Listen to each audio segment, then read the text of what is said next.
अस्सलाम वालेकुम नाजरीन, आज हम लोग एक बहुत ही इम्पोर्टेंट टॉपिक पर बात करेंगे कि क्या प्रेग्नेंट औरतें यानी हामिला औरतें लॉन्ग टर्म फास्टिंग यानी रमजान मुबारक के रोजे रख सकते हैं या नहीं। हेलो एवरीवन, मैं डॉक्टर आसमा एक ऑब्स्टेट्रिशियन गायनेकोलॉजिस्ट हूँ कोलकाता से। देखिए, आप सल्लल्लाहु अलैहि वसल्लम ने फरमाया कि बेशक मुसाफिर के लिए अल्लाह पाक ने आधी नमाज और रोजों को माफ फरमाया है। इसी तरह प्रेग्नेंट लेडी यानी कि हामिला औरत और दूध पिलाने वाली माए यानी कि ब्रेस्ट फीडिंग मदर्स के लिए भी इन रोजों को माफ किया गया है। लेकिन आपको इन छूटे हुए रोजों की कज़ा अदा करनी होगी या फदिया अदा करना होगा। बट ये दो ऐसी सूरतें हैं जिनमें आप रोजे की कज़ा बाद में भी अदा कर सकते हैं। प्रेगनेंसी एक बीमारी तो है नहीं और ना ही ब्रेस्ट फीडिंग एक बीमारी है, क्योंकि बीमारी में ही अल्लाह तबारक व तआला ने रोजे ना रखने की छूट दी है या रोजे ना रखने के लिए इजाजत दी है।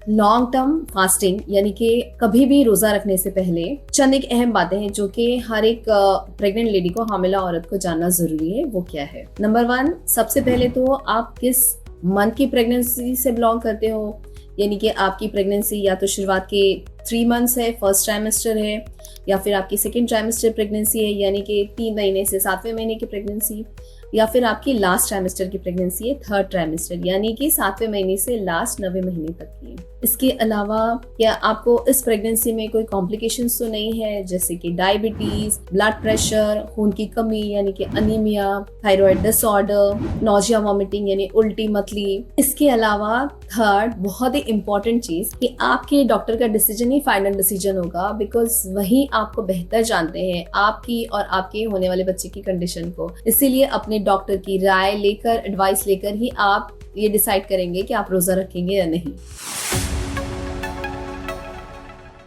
चलिए अब जानते हैं कि लॉन्ग टर्म फास्टिंग करने या फिर रोजा रहने या फिर व्रत करने से प्रेगनेंसी पर और हमारे होने वाले बेबी पर क्या इफेक्ट्स होते हैं। सबसे पहले तो जानते हैं कि हमारी प्रेगनेंसी पर क्या इफेक्ट्स होते हैं। आपका शुगर लेवल कम हो सकता है, आपका बीपी फ्लक्चुएट होता है, मोस्टली कम ही होता है, आपको इलेक्ट्रोलाइट इम्बैलेंस होता है, आपको चिड़चिड़ापन होना, इरिटेशन होना, दिन भर पानी ना पीने की वजह से आपको यूरिन इन्फेक्शन का चांस बढ़ जाता है। इस तरह पानी ना लेने की वजह से हेडेक, एसिडिटी, चक्कर आना, ये सारे, और डेफिनेटली दिन भर पानी ना लेने की वजह से कॉन्स्टिपेशन यानी कि कब्ज की शिकायत भी होती है। ये सारे तो सिम्टम्स थे जो कि एक प्रेग्नेंट लेडी को फेस करना होता है, हामिला औरत को फेस करने होते हैं। लॉन्ग टर्म फास्टिंग करने से या फिर रोजा रहने से या फिर व्रत करने से हमारे अंदर जो बेबी पल रहा है यानी होने वाले बेबी को क्या नुकसान हो सकते हैं या इफेक्ट्स हो सकते हैं, वो जानते हैं। देखिए, प्रेगनेंसी में या हमल में हमारी बॉडी 24/7 काम करती रहती है एक नई जान को, एक नन्ही जान को अपने अंदर पालन पोषण करने में।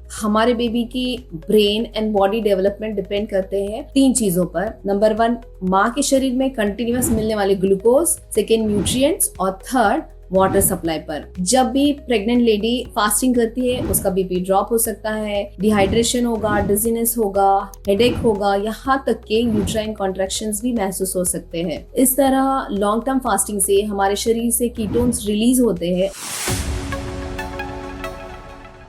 इसीलिए मेरी प्यारी बहनों, याद रखिए कि आप फास्ट कर रहे हैं, आप रोजा रख रहे हो, आप व्रत कर रहे हो, पर आपके अंदर पलने वाला बेबी नहीं।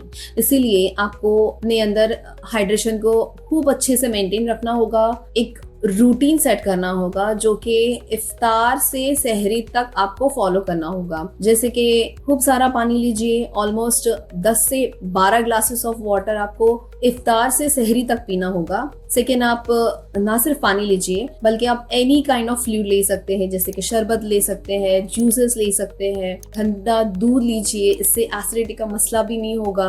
आप हाई फाइबर डाइट लीजिए, जैसे कि chana masala, fruit salads, green leafy vegetables, इससे आपको कॉन्स्टिपेशन का प्रॉब्लम भी नहीं होगा।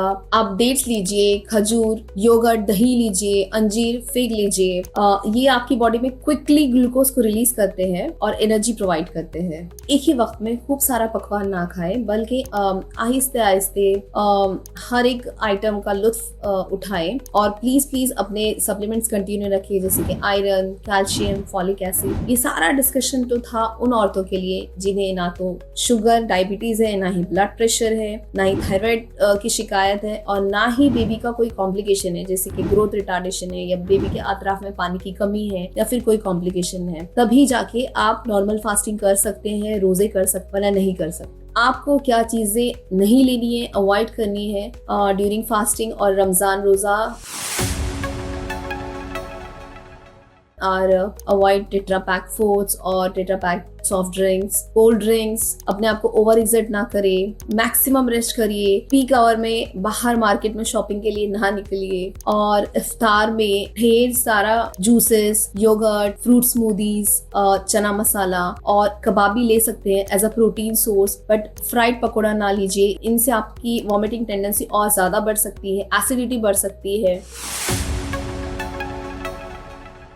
याद रखिए, आप अगर प्रेगनेंसी के फर्स्ट 3 मंथ में हो और आपको ढेर सारा नौशिया, वॉमिटिंग हो रहा है, तो आप इस सूरत में हरगिज रोजा नहीं रख सकते। या फिर आप प्रेगनेंसी के 7वें, 8वें या 9वें महीने की प्रेगनेंसी में हो और आपकी अल्ट्रासोनोग्राफी रिपोर्ट में आपको पता चलता है कि आपके बेबी की ग्रोथ ठीक नहीं हो रही, ग्रोथ रिटार्डेशन है, या बेबी के आतराफ में लाइकर यानी कि पानी की मिकदार कम है, तब भी आप हरगिज रोजा नहीं रख सकते। इसके अलावा आपको कोई कॉम्प्लिकेशन नहीं है और ना ही आपके बेबी को कोई कॉम्प्लिकेशन है, बट हाँ आपका हीमोग्लोबिन 10 ग्राम से कम है, तब भी आप रोजा नहीं रख सकते। उम्मीद करती हूँ ये जानकारी आपको पसंद आई होगी, तो प्लीज लाइक करें, शेयर करें और मेरे चैनल को सब्सक्राइब करें और जरूरतमंद के साथ जरूर शेयर करिएगा। Thank you so much.